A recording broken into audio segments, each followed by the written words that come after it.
everybody. We are moving into our fourth matchup of the day. It's going to be Chronicles versus Osiris, with Chronicles starting on killer here. We are looking around our corrupt zone for any survivors. Doesn't look like we're going to find anyone just yet, but we are doing a little bit of setup in preparation. We're doing a little bit of prep work now. We do be able to spot the Nia here in the corner, setting one of the traps as all of our survivors have spawned in the dream world due to our add-on here. And this is going to be the first hit onto Dudul. I think that's somewhat how you pronounce it. And I think it's very interesting that we don't see any use of maybe first penance onto Freddy. So maybe we'll be seeing another survivor coming in for a body block in a couple seconds. Yeah, definitely interesting, especially with the lack of healing perks or exhaustion perks, to not see forced penance here, as you can super punish them having to heal at slower speeds or at normal speeds. But I suppose we'll see if this is the build that works better for this killer's play style. We do get our first hook, and we do see Scourge a hook Pain Resonance coming into play, giving us a little bit of information on where our survivors are, as well as working with a Dead Man's Switch to lock a lot of our gens down, actually prevent a lot of progress from happening right now. It's a really interesting combination, but as of right now, it has worked out. We got a really early down and the one gen that just got blocked. But now that the survivors know about this combination, I don't know how much really you're gonna get out of that, but we will see about this. Kate is now in chase over here in the circus, getting the first hit. Meanwhile, the unhook is coming out onto the Nia, and I think we see Bagheera kind of faking the port towards that one gen, and now as he sees the ace coming in for the hit, already going for him, because I mean, I don't know if there's point to chase the Kate if you already see the first person for the body block, right? Absolutely. There's really no pressure to punish Bagheera here, switching to a different survivor. We know that there are no exhaustion perks or anything, so at this point, it's early enough in the game that a down is a down.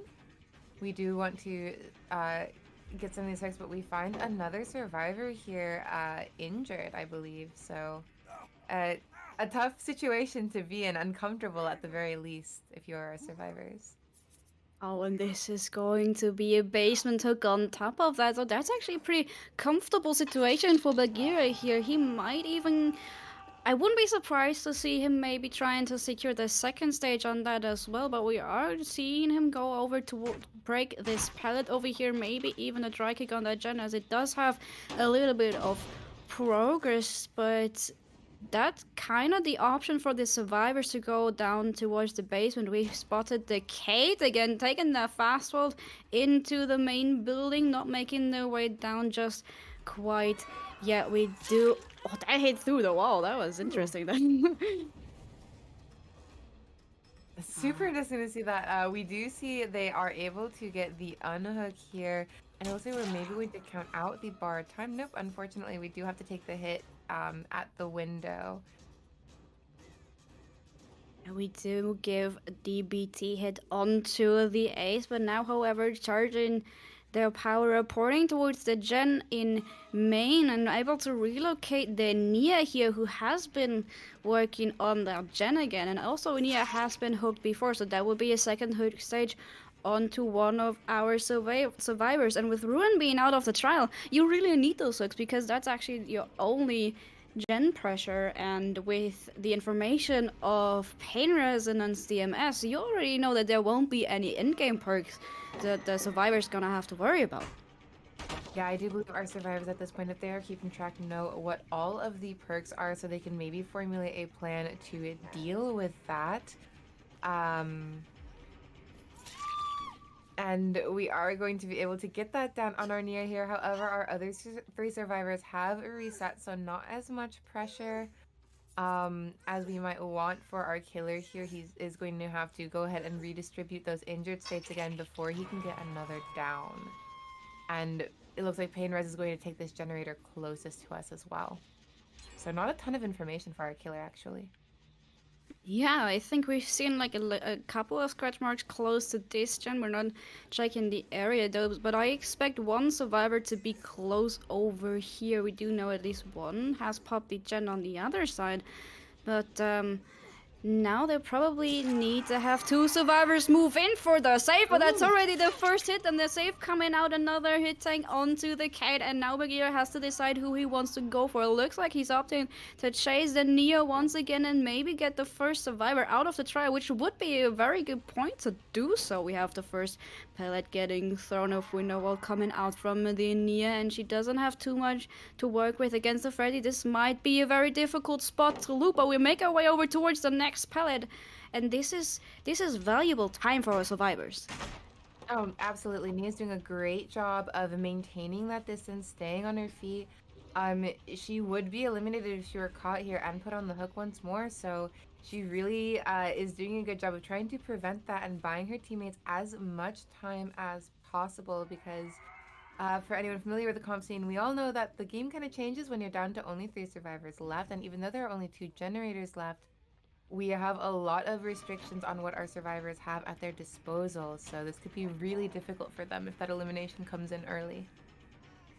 And they do know the same, so we see the ace coming in for another body block, and Bagheera now also taking the hit. Another early pellet drop coming up, but Nia is kind of zoned off into a corner, makes her way over towards the next LT wall though, but now is going to be the question how long you can take that chase, but it's long enough to get the 5th gen popping, and if only the Nia dies at this point, you're looking at a really good score for our survivors.